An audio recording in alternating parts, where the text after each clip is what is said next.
Il travaille par ailleurs à la mairie de Clamart. Je décide d'aller rencontrer le maire de cette commune. Philippe Kaltenbach est à la tête de la municipalité depuis 3 ans. Est-il au courant des prêches délivrées dans la mosquée de sa ville? Il est tout à fait possible, même probable, qu'il y ait quelques extrémistes qui aient une volonté de faire avancer une idéologie qui est une idéologie extrémiste. Cette salle de prière, comment ils l'ont obtenue? C'est la ville qui prête la salle. Je parle alors au maire des prêches de l'imam Salem et des propos véhiculés dans la mosquée. Il semble étonné. Moi, je ne peux que condamner de tels propos. Hein. Il est bien évident qu'on ne peut pas accepter des propos d'appel à la haine et d'appel au meurtre contre d'autres personnes. Et le fait qu'il ait été employé municipal, vous ne trouvez pas ça un peu paradoxal? Ça fait très longtemps qu'il est employé de la ville. Hein. Ça fait très longtemps qu'il fait les sorties d'école. Nous, on ne demande pas aux employés de la ville ni leurs convictions politiques, ni leurs convictions religieuses. Il a plutôt une bonne image. Hein, non, il fait bien son travail de sortie d'école, hein, donc de faire traverser les enfants devant l'école. Hein. Je demande au maire de m'accompagner dans le quartier où se trouve la mosquée. Je veux rencontrer le président de l'association islamique. C'est elle qui gère le lieu de prière. Son président s'appelle Nabil et il travaille ici. Il faut un reportage sur l'intégrisme. Les femmes voilées des pieds à la tête, c'est pas une bonne image. C'est clair. Et ça fait peur. Il y a une minorité, vous dites, qui font les déglingués dans l'islam. On est d'accord. Comme partout. Je me trompe ou pas? Chez les chrétiens, c'est pareil. Chez les juifs, il y a des extrémistes partout. Et de là à dire, bon, puisque c'est comme ça, allez, on ferme la porte à tout le monde et c'est réglé. Mais pour l'instant, oui. les extrémistes dont on parle en islam sont en train de malheureusement tuer beaucoup de gens à travers le monde. Ça, c'est pas. Je vais vous dire quelque chose. Il y a des autorités compétentes qui luttent contre ça. Je me trompe? Qu'est-ce que vous voulez qu'on fasse? Les réponses de Nabil restent évasives. Mais cette carte, épinglée sur le mur de son bureau, nous donne des indices sur ses convictions. Le nom d'Israël est soigneusement barré. Pour les islamistes, cet État n'a pas le droit à l'existence. Je questionne Nabil sur les prêches de l'imam Salem. Allons-y, continuez. Élever quoi? Élever l'étendard du djihad. Ouais. Mais ça, c'était dit en français ou en arabe? Je comprends pas. En arabe. Et c'est qui vous a fait la traduction? C'est un traducteur assermenté. Assermenté? Assermenté. C'est un vrai traducteur, c'est-à-dire professionnel. Ouais, c'est pas. Non, parce que moi, ça me dit C'est un rien. enregistrement, enfin, Ouais, non, moi, ça me dit rien. Donc, vous me ramenez votre assermenté, mais personnellement, ça me dit rien du tout. Nous repartons avec le maire en direction de la mosquée.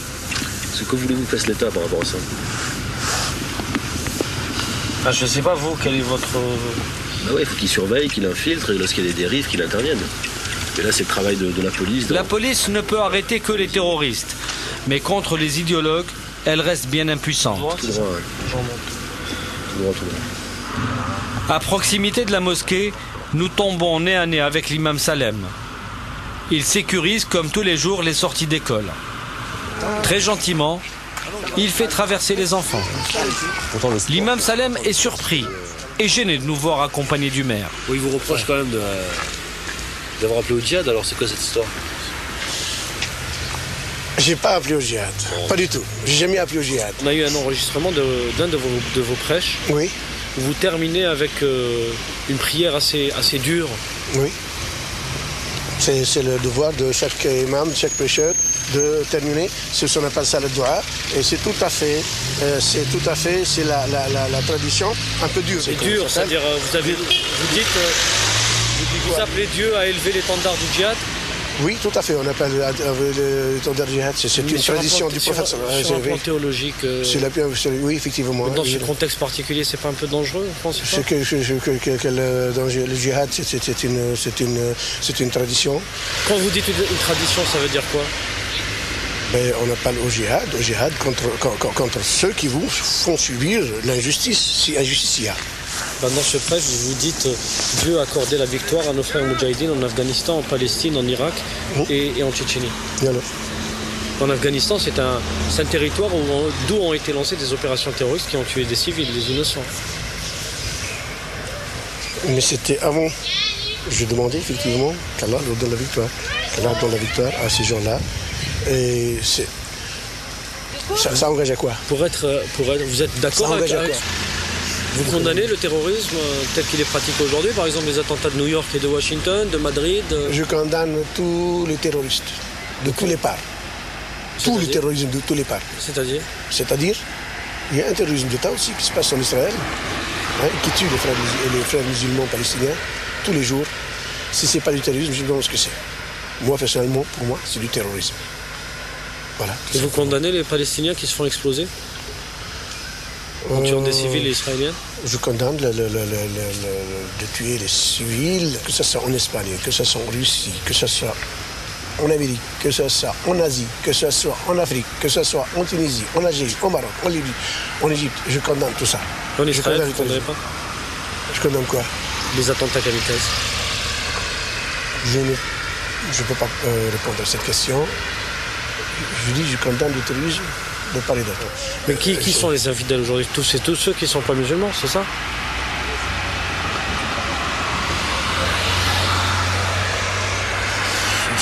L'imam Salem ne répond pas à toutes les questions, mais il assume totalement ses prêches extrémistes, et ce, en présence du maire. Pour l'instant, l'imam Salem continue de faire gentiment traverser les enfants. Il a décidé néanmoins d'arrêter d'être imam. Quant à Michel, le converti, il continue de prêcher sa bonne parole, avec la même ferveur. Les musulmans, ils ont été trop gentils, ils ont fait des pactes avec les non-musulmans, et ben ils se sont fait avoir. Et les juifs, et encore plus, ils les ont eu. Et maintenant, c'est les maîtres du monde, c'est les juifs. Voilà. Faut pas rester les bras croisés, comme on dit. Aujourd'hui, la mosquée est en démolition. Les fidèles ont déménagé leur lieu de prière vers un autre local, toujours prêté par la mairie. Le prédicateur continue, lui, son prosélytisme. Et Jérôme est toujours entre les mains des fanatiques. Quant à l'idéologie islamiste, elle continue son avancée.